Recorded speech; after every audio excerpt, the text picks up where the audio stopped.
Hello and welcome to Tamil aspirants club. So நமக்கு RRB group D notification இந்த இயருக்கு வந்துருச்சு அண்ட் எல்லாமே ப்ரிப்பரேஷனில் இருப்பீங்க.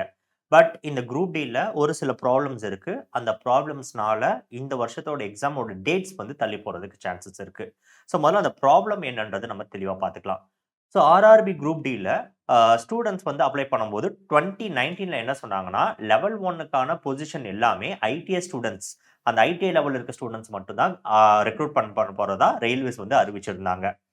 அண்ட் 2024 டிசம்பர் மந்த்ல வந்து அவங்க ஒரு ஷார்ட் நோட்டீஸ் ரிலீஸ் பண்ணாங்க. ஆனா, அந்த ஷார்ட் நோட்டீஸ்ல எந்த ஒரு குவாலிஃபிகேஷனும் அவங்க மென்ஷன் பண்ணல. அண்ட் எல்லாரும் அப்பயே லைட்டா சஸ்பிஷியஸா இருந்தாங்க. ஏன்னா, ஐடிஐ லெவல் 1 மட்டும் தான் சொல்லியிருந்தாங்க. அப்புறம் 2025 ஜனவரி மந்த் நோட்டிஃபிகேஷன் வந்த உடனே பார்த்தீங்கன்னா, 10த் பாஸ் இல்லன்னா ஐடிஐ 2த்துல எது வேணா இருக்கலாம் அப்படின்னு சொல்லிட்டாங்க. ஸோ 10த் பாஸா இருந்தாலும் சரி, இல்ல ஐடிஐ முடிச்சிருந்தாலும் சரி, அவங்க 2 பேருமே இந்த இருக்க எல்லா போஸ்டிங்க்கும் அப்ளை பண்ணலாம்னு சொல்லியிருந்தாங்க. இதனால அந்த ஐடிஐ ஸ்டூடண்ட்ஸ் எல்லாருமே கோர்ட்க்கு அப்ரோச் பண்ணியிருந்தாங்க. கோர்ட்ல போயிட்டு இவங்க ஃபர்ஸ்ட் 2019ல குடுத்த நோட்டீஸ் படி ஐடிஐ ஸ்டூடண்ட்ஸ் மட்டும் தான் அவங்க ரெக்ரூட் பண்ணணும். அப்படி இல்லாம அவங்க 10 ஸ்டூடண்ட்ஸ்மே அவங்க ரெக்ரூட் பண்றாங்கன்னு சொல்லிட்டு ஒரு கோர்ட்ல ஒரு கேஸ் ஃபைல் பண்றாங்க. இத பேஸ் பண்ணி ஆர்ஆர்பி கிட்ட ரயில்வேஸ் வந்து அவங்கள வந்து பதில் தாக்கல் பண்ண சொன்னாங்க. So RRB first short notice அப்ப என்ன சொன்னாங்கன்னா, ஷார்ட் நோட்டீஸ் வந்து ஃபைனல் நோட்டீஸ் கிடையாதுன்னு சொல்லிட்டாங்க. ஆனா ஃபைனல் நோட்டீஸ் வந்தப்போ 10த் ஆர் ஐடிஐன்னு அவங்க சொல்லிட்டனால, இப்ப அது பேஸ் பண்ணி அவங்க வந்து பதில் குடுக்க சொல்லியிருந்தாங்க. அதுக்கப்புறம் அவங்க டேட் சொல்லியிருந்தாங்க 21 மார்ச். அதுக்கப்புறம் இது 24 மார்ச் போச்சு. அப்புறம் 28 மார்ச். இன்னைக்கு வந்து என்ன கடைசியா சொல்லியிருக்காங்கன்னா, இதோட ஃபைனல் ஹியரிங் வந்து இல்ல கடைசியா இது பேஸ் பண்ணி ஒரு ஃபைனல் ஹியரிங் வந்து 26 மே வந்து சொல்றேன்னு போஸ்ட்போன் பண்ணியிருக்காங்க. அப்ப 26 மே தான் எக்ஸாக்ட்டா இதோட பொசிஷன் என்னன்னு தெரியும். ஐடிஐயா 10த்தா அப்படின்ற ஒரு பொசிஷன் என்னன்றது தெரியும். அதுக்கப்புறம் தான் இந்த எக்ஸாம் எப்போ கண்டக்ட் பண்ண போறாங்கன்ற டிஸ்கஷனே வரும்.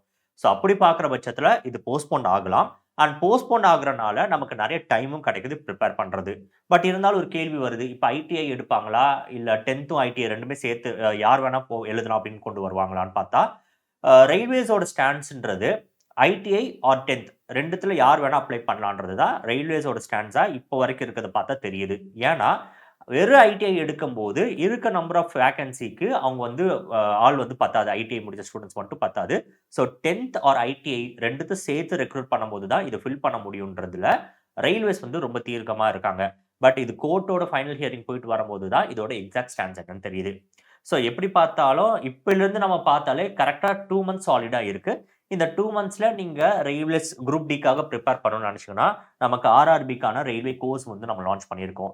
ஸோ இந்த கோர்ஸ்ல இருந்து 60 டேஸ்க்கான பிளானர் பேஸ் பண்ணி நம்ம இந்த கோர்ஸ் எப்படி கம்ப்ளீட் பண்ணலாம். ஸோ மேத்ஸ், ஜிஎஸ்ல சயின்ஸ் தனியா, மத்த டாபிக்ஸ் தனியா, அதே மாரி ரீசனிங் இந்த டாபிக்ஸ் எல்லாமே நீங்க கம்ப்ளீட் பண்றதுக்காக நாங்க பிளானர் குடுத்துருவோம். ரெக்கார்டட் வீடியோ கோர்ஸ் குடுத்துருவோம். டெஸ்ட் சீரிஸ் இது எல்லாமே உங்களுக்கு கிளப்டா வரும். ஸோ அந்த கோர்ஸ் நீங்க பர்ச்சேஸ் பண்ணணும்னு நினைச்சீங்கன்னா, டிஸ்கிரிப்ஷன்ல இதுக்கான லிங்க் இருக்கு. மறக்காம நீங்க பர்ச்சேஸ் பண்ணிக்கோங்க.